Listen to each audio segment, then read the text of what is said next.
pintuan at bintana. Yay! Dumating na. Bintana.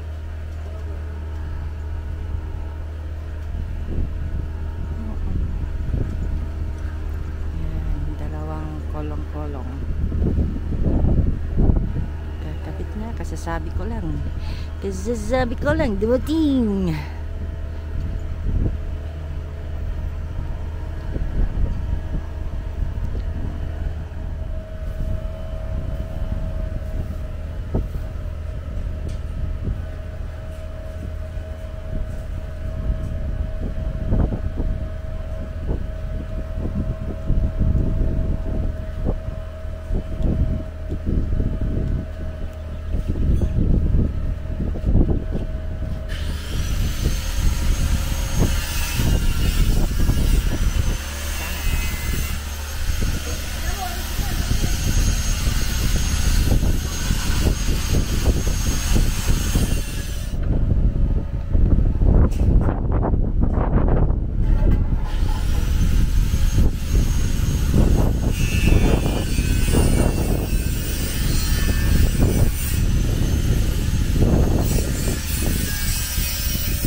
Kakabit na yung bintana.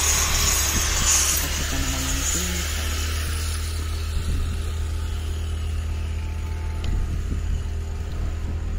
Ito model.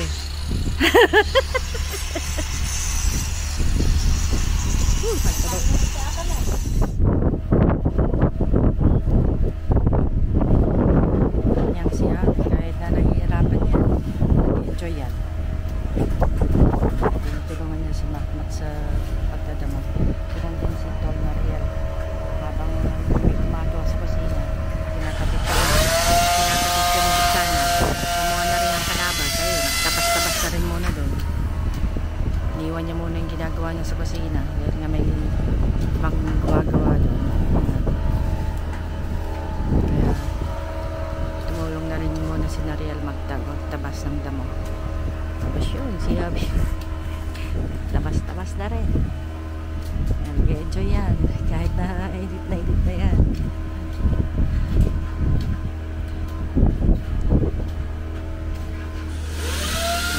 Feel na niya maging magbubuti.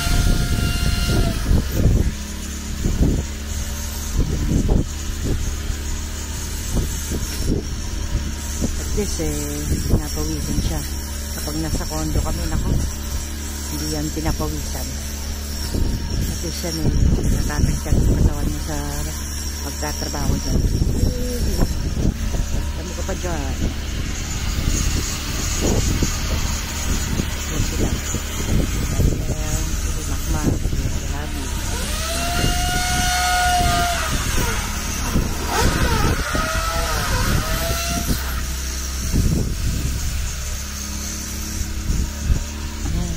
Dito ang dami nang natanggal na ano. O yan, clear na. Yung talahib doon sa banda doon, hindi namin yun. Hindi namin, yung mga may talahib yun, hindi namin yun. Yung, ito na lang ang natitirang talahib na ano, yan.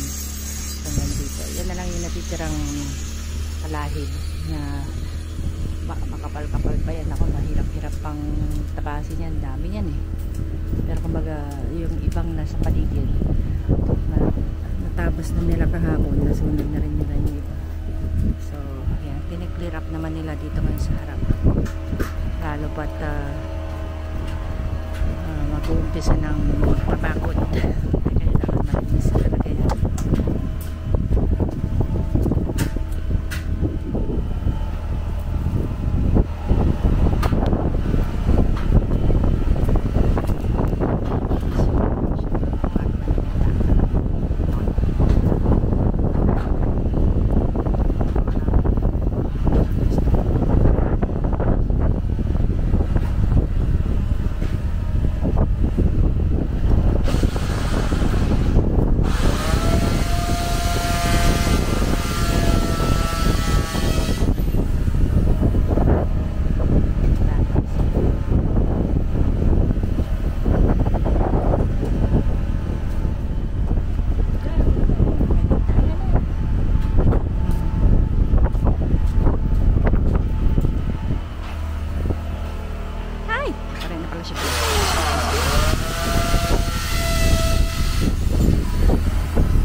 Naikabit na rin yung bintana sa banyo.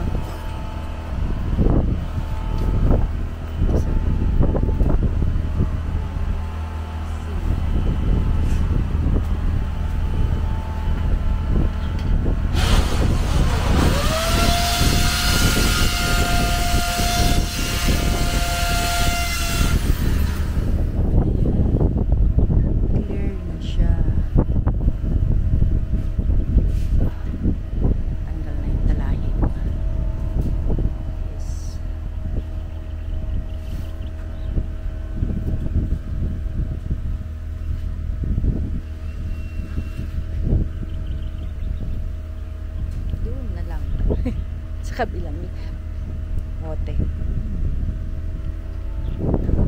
Malapit na malinis.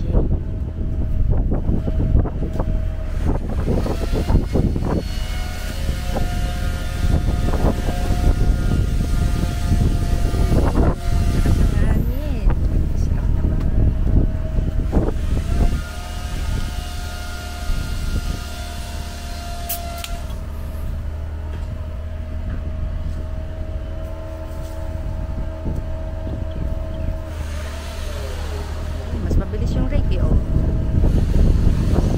Nakataklan niya.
Oh, may nakamotor.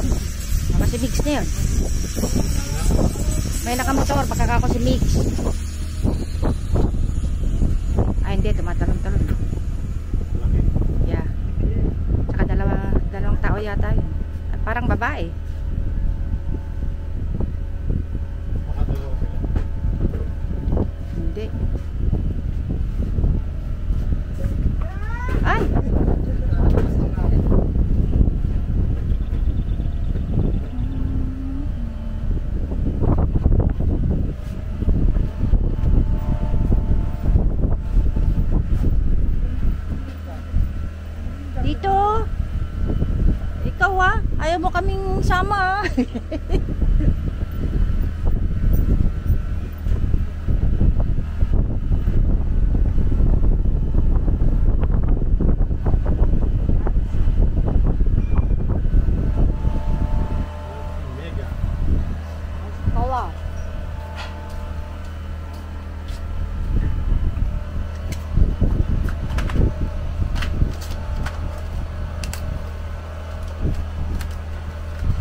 Consecutive days nang umuulan tuwing hapon. So ngayon maganda yung panahon ngayon, non-stop yung hangin kaya hindi masyadong mainit. So, yan, naikabit na yung mga bintana. Yan, nakataas na yung bintana sa may banyo. Pintuan na lang ng kitchen ang kinakabit ngayon, kaya pwede nang dalhin dito yung mga gamit sa kusina para pwede na magluto dito. Ayan. Nakakatawa. Nakakatawa ang makita ang improvement at development ng aming farm. Kanina ang dami nang naging bisita. Unang dumating si Maki para kunin yung martilyong kahoy. Nakipagkwentuhan din sandali sa amin. Ayan, tapos pumunta rin dito yung caretaker nung nakabili nung kabilang farm na yon. Dalawa sila, si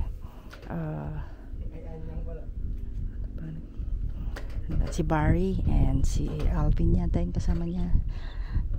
Tinignan din ko kung anong meron dito sa aming farm. So nakita nila yung bodega, nakita nila yung kitchen, yung kubo, yan, tsaka yung mga pananim namin, tinignan din nila. Tapos dumating din sina Mrs. Katrops, hindi pala si Katrops. Wala, nasa Baguio pala siya. Si Mrs. Kapakner, si Mrs. Katol, tsaka si Denden, tsaka yung kapatid ni Miguelito. Ayan.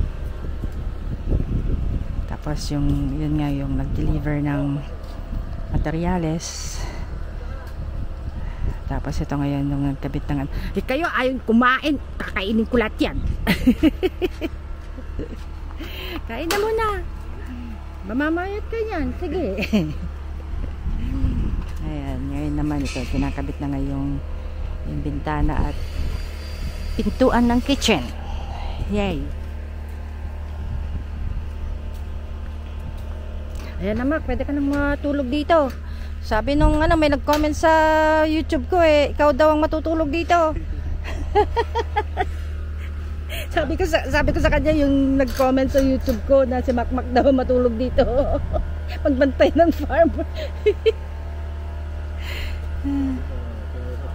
Oh, sabi ko, kinausap ko nga, ayaw eh.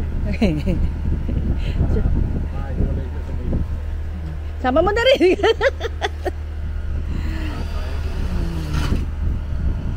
May banyo naman, may kitchen naman. Kwarto na lang wala.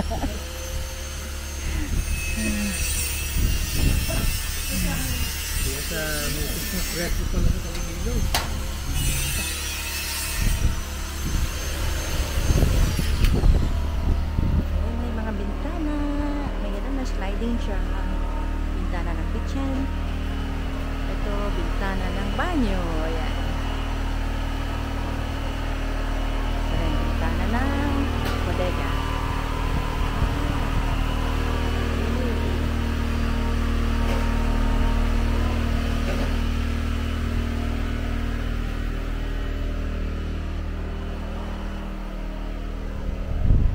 Sarap ng hangin.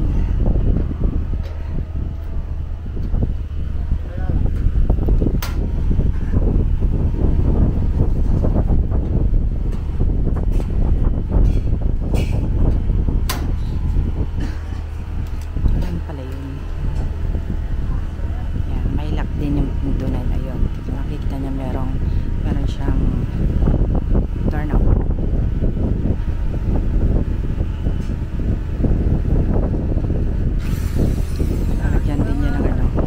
Sir.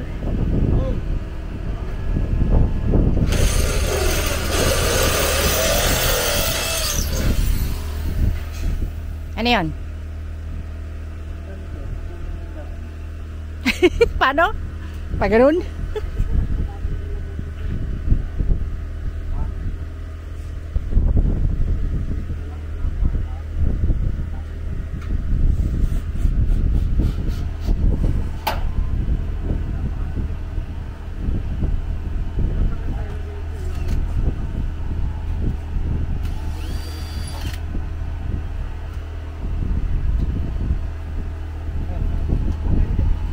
Usapan nila kung saan nilalagay yung rampa para sa pagbaba ng kotse, kasi ipapark siya dito sa may tolda, para dito rin nakapark yung mga, dito rin ipapark yung mga motor nila para nakasilong.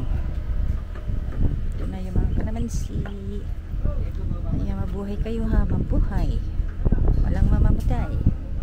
Yan, ito yung mga kalamansi na to, yung ano, may nakapulupot na ahas kahapon habang kinukuha ni ano to, habang kinukuha ni Makmak itong mga to para ilipat dito.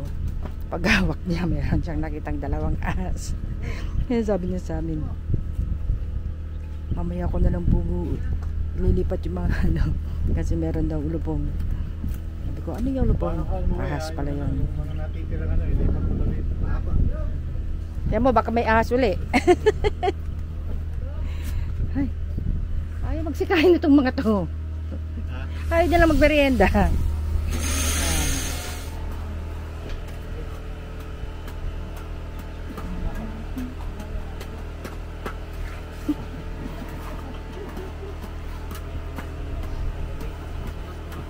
Ano kaya yung brown yun?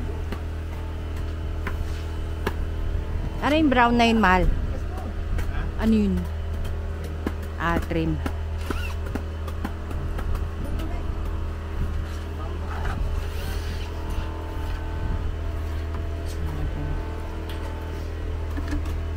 May ganun pa pala.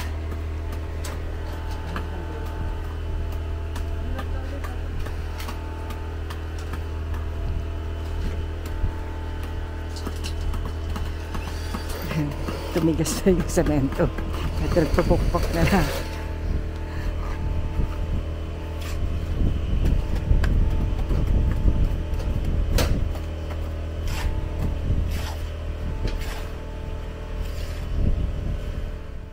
Ayan, meron ulit nangunguha ng damo para ipakain sa mga alagang hayop gaya ng kambing at kalabaw.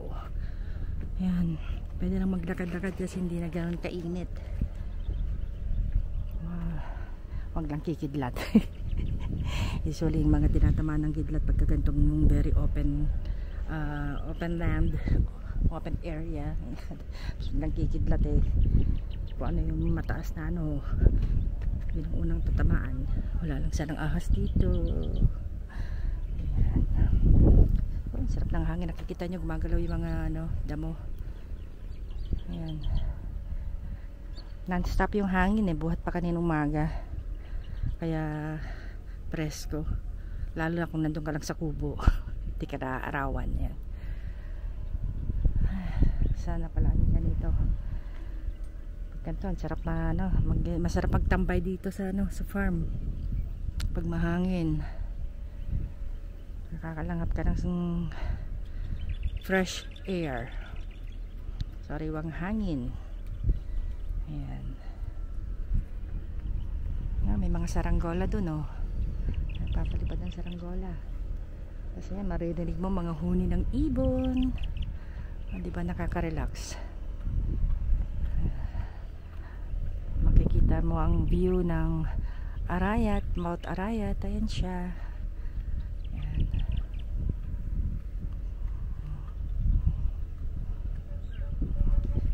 Kapag bumabiyahe kami papunta sa probinsya, gustong gusto namin nakikita yung mga palayan, yung mga kulay na ganyan, kulay green, ang sarap sa mata, malamig sa mata. Although itong mga to hindi ito masarap sa mata dahil puro damo. Sabi ni Katrops, hindi pa tatanggalin mga damo na yan kasi yung mga damo na yan ang nagpo-protect sa kalamansi dahil nga dun sa nagkakwari. Kapag maaalikabukan daw yung mga kalamansi, baka mamatay. Kaya at least kung ganyan kataas yung mga damo, sila yung parang nagpo-protect sa kalamansi para hindi masyadong maalikabukan. So pagkatapos daw ng quarry, sabi ni Katrops, magdadamo na sila. So ayan, sana nga matanggal na talaga yung mga matataas na damo na yan kasi nakakita na ng 2 ahas kahapon. Ito sabi pa nung isang yung nakatira doon ang sabi 4 pa raw yung ahas na yan. Isa pa lang yung napapatay, may pinakamalitang napatay. So sana nga talagang malinisan na dito para hindi bahayan ng ahas. Ayan. Ayan na naman yung truck. Nagdadala ng alikabok eh. Tapos sila yung naninira ng ng daan. Sana lang mapaayos nga ni Mayor yung daanan na to after ng pagkuha ng mga paghahakot ng lupa. Sana maayos na. Ayan. Ang sabi nung nakatira dito papaayos daw ni Mayor yung daan dito so hopefully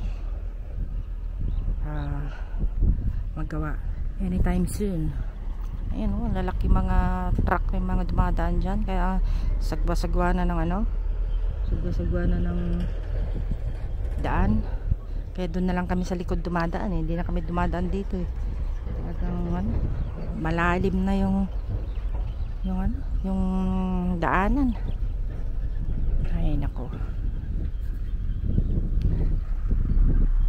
diba sarap sa mata ng greeneries.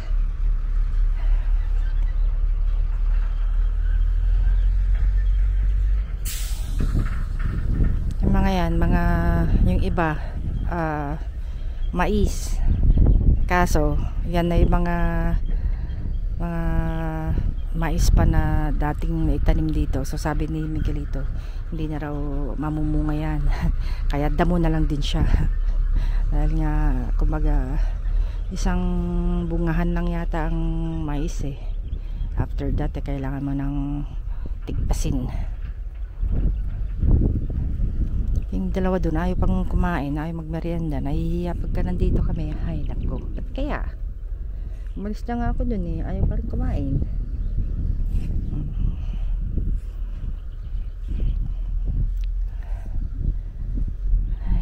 Sarap ng hangin dito sa gitna ng bukid. Kikita niyo yung gumagalaw yung mga damo kasi panay ang hangin. Ayan, pupunasan na lang. Basta nagkabit.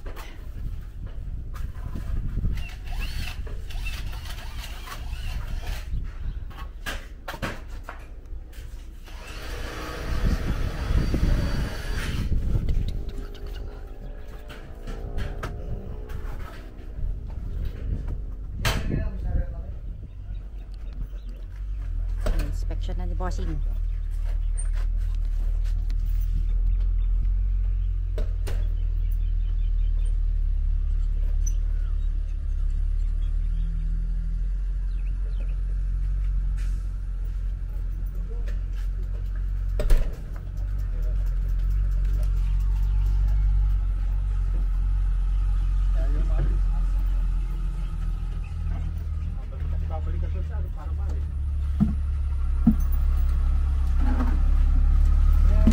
Kailangan daw iwan mo yung susi.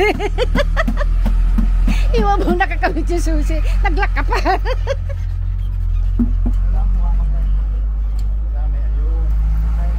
Yan.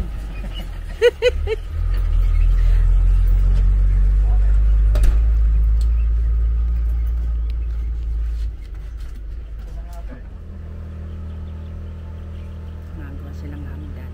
Masyado kasing mataas.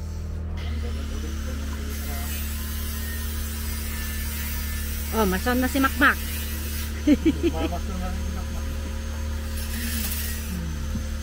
Masyado kasing mataas eh. Naghanang-hagdan.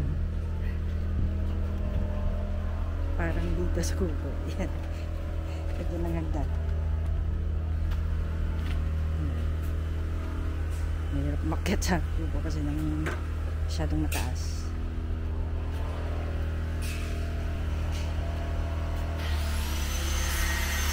Nilagyan din ng door closer dito.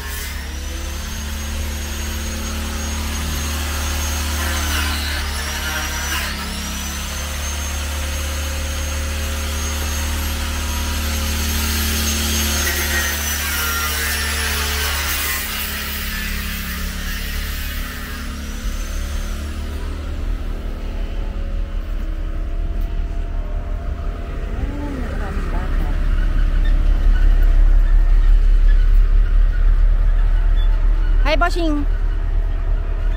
Hi, Bossing. Yabang ito. Oh, may dalawa ulit doon. Nangunguha ng ano, damo. Hindi na maubos-ubos yung damo.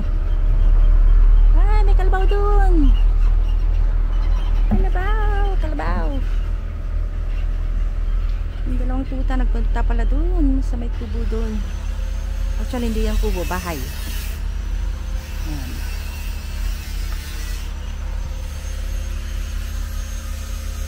So, at least alam natin na buhay yung mga tuta.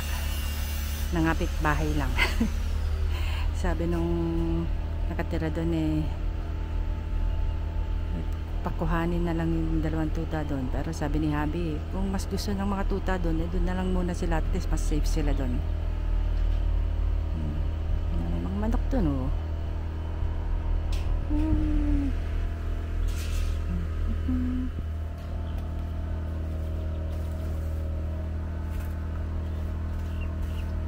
Isa-isayin mo kasi. Hala.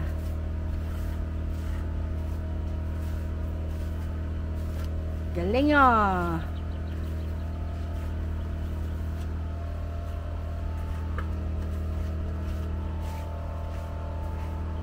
Yan, may damo rin dyan, oh. Ayan, oh. Yung katabi niya. Oh, wala nang dahon yan.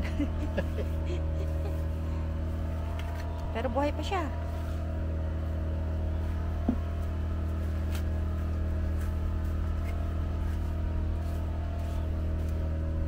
Ito pa, oh. Yan. Ay, yung pag-isa. Yung katabi din. Yung katabi niya. Ayan, yung katabi niya. Ito? Oo.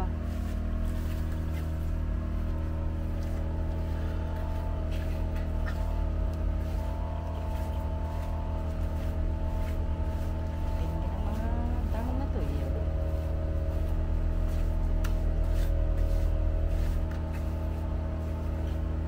Yan pa sa ano. Yan o, sa ilalim niya. Yan. Yung nasa... Yan.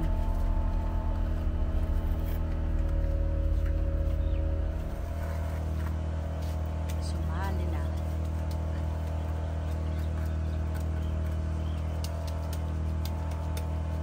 Hindi ganyan. Nagawa mo. Hala. Alagay mo yung pangalan ko dyan, ha. I love you. Ayan mo, June Lovelyn.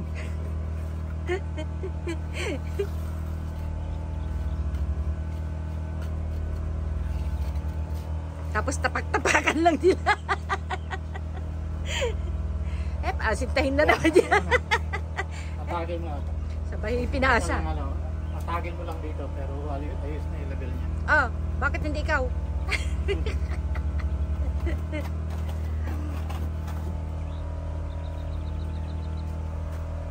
Okay na. Okay na yung taas. Kambing, oh. Bati pa sila dun sa ano? Damo.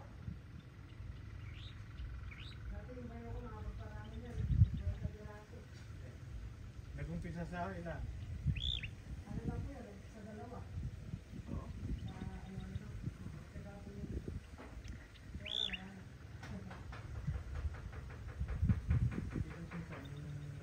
Hindi naman daw nangangain ng kalamansi yan eh. Puro damo lang eh. So, sana wag nilang kainin yung kalamansi namin. Okay. Ayun. Pwede naman palang on and off sa remote eh. Ilaw. Nilaw na rin sa kusina. Ayun. Hindi siya masyadong maliwanag, ano? Ha? Mamaya yan, maliwanag na. May brightness. May brightness ba? May brightness daw pala yun, Mali. Ha? Sabi ni Mac. may dim pala yan, tsaka ano ba? Baka may kumpanya ka niyan.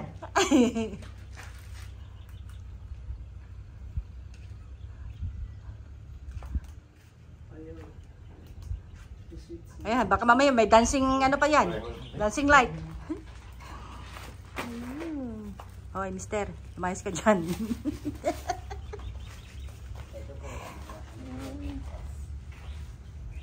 Mga pwede na mag-putong tayo para po. 8 hours na, no?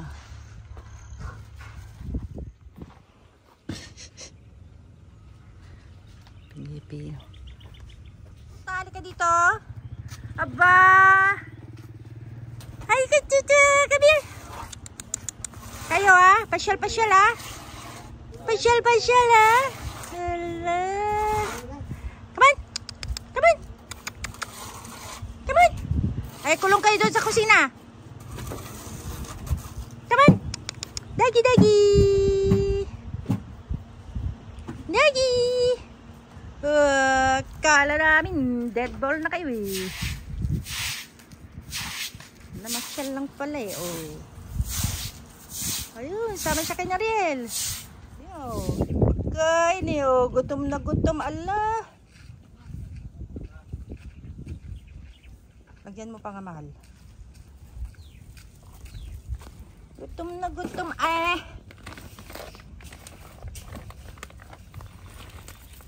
Sus Mariones, kinalat mo na.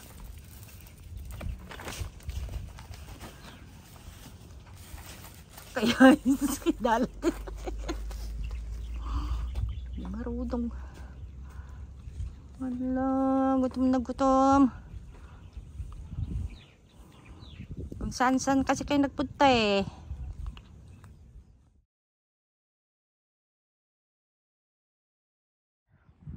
Finally, dumating din yung mga in-order naming fruit trees.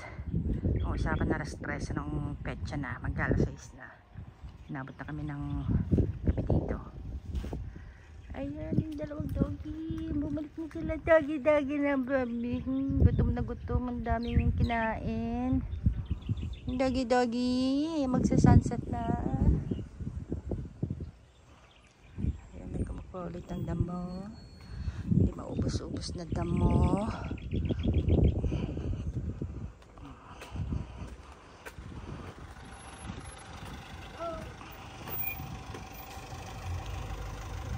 Ayan na.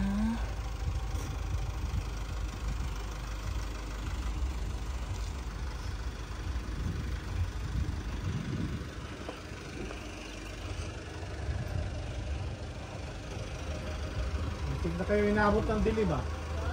Matig na kayo inabot ng dilim. Ginabit ko sa pamimitas ng kalamansi eh.